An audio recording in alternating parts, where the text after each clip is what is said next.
Jaspar who is director of Shanghai Street, which is an art gallery and culture space, public kind of culture space, which is going to open in a month, October. Right. October. Tell me how did this come about?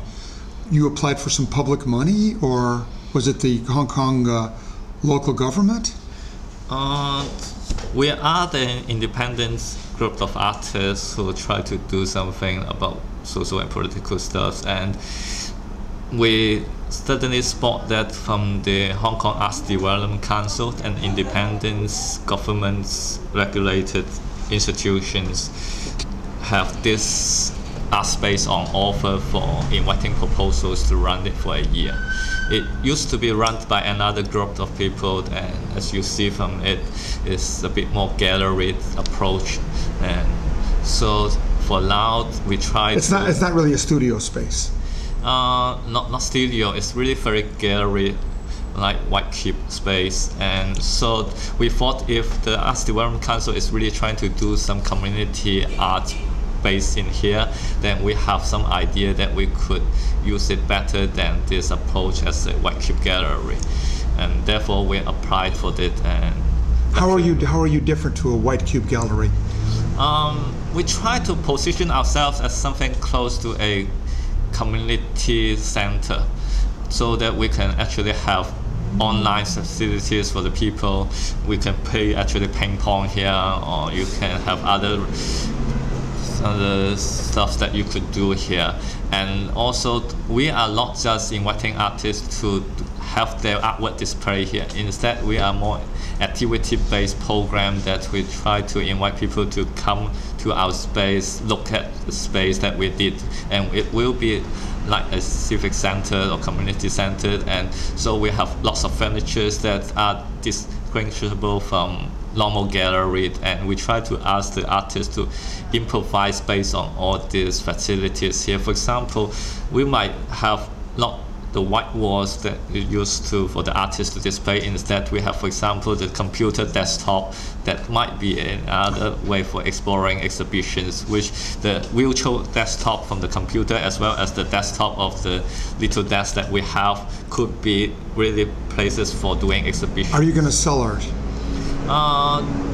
We will not reject such possibilities, but we are not aiming for that, and we are actually a non-charity, non-profit oriented. You're an NGO, non-governmental, an NGO. Right, but in Hong Kong it's quite complicated because they suddenly removed this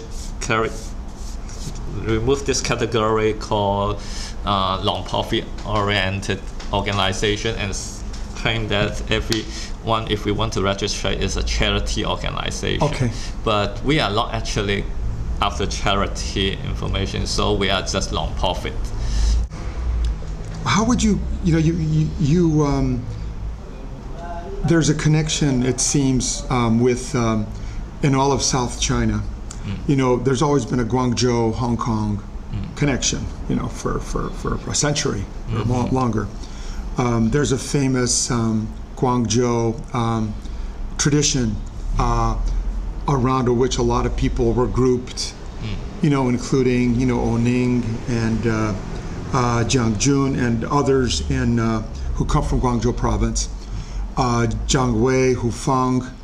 How would you, could you say, is there a connection?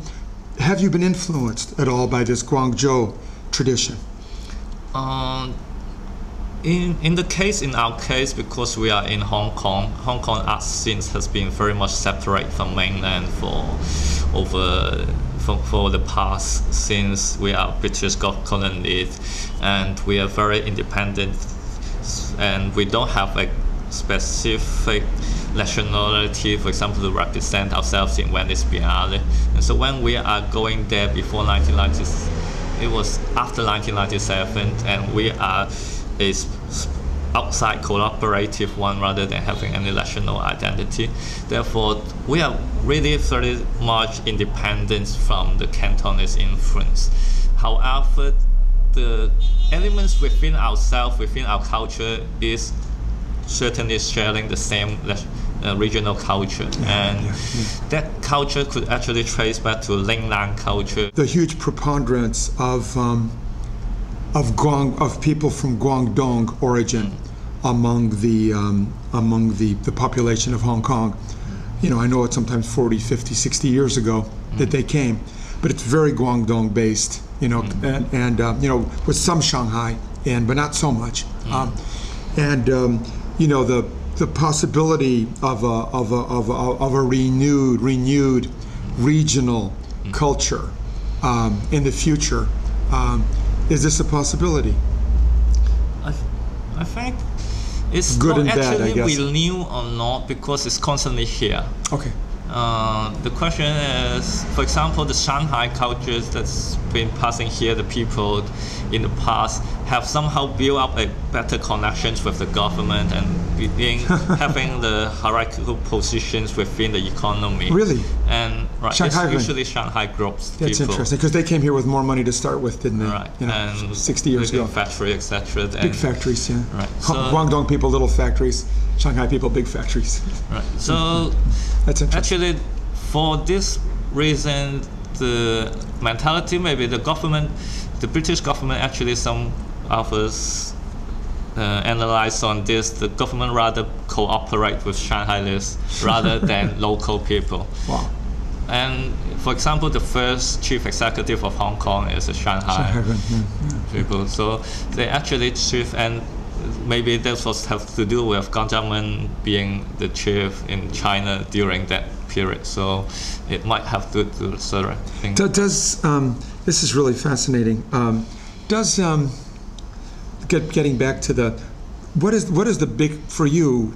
What is the biggest problem of the WKCD, the West Kowloon Culture District? I think it is something that is not needed for at the moment. It's not what, sorry? It's not something we lead for the moment. It is something, a big plan that's been drawn up, and it might be a very good idea to start with, but from our experience with the government, whatever it plans and play a hand on the cultural sector, since they don't know much things about it, it will go wrong anyway. So our skepticism is mainly first, this area that is supposed to use, why should it be developed as a cultural sector? For example, very early on there is another property group called the Swire, which is more British fund. And they counter-proposed that rather... Swire, S-W-I-R-E? Right. And they have a counter proposition to WKCD. Right. They have a very grand scale that they want to rejuvenate even the whole harbor, both sides of the city. Who are they, Swire? Are they artists? Are they architects? Are they academics? They are also, like the present activists. WKCD proposals, they are land developers. Oh. But somehow they... it's interesting because they are British. Oh, they're British. Right.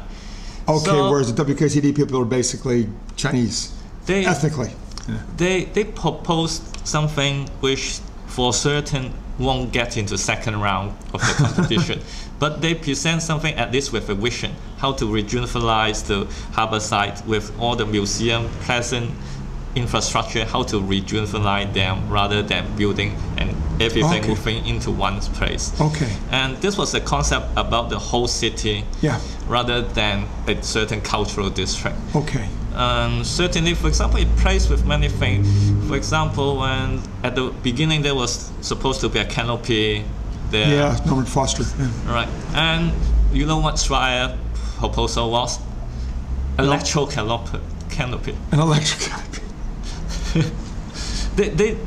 This was for the first time I thought a land developer company actually bothers to play with the government in a way that's lost. They knew that they won't be getting into this part of it, so they counterpose whatever creative ideas they could. For example, for the old airport runway, their counter proposal was sent to reclaim the channel just right beside it to make it a flat space for development. Instead, they asked to have part of the runway removed so that it turns into lagoon. So it was a counter proposal. They did that. As, for example, if the artistic means it was subtraction rather than addition. So it was a very creative mind set behind that proposal.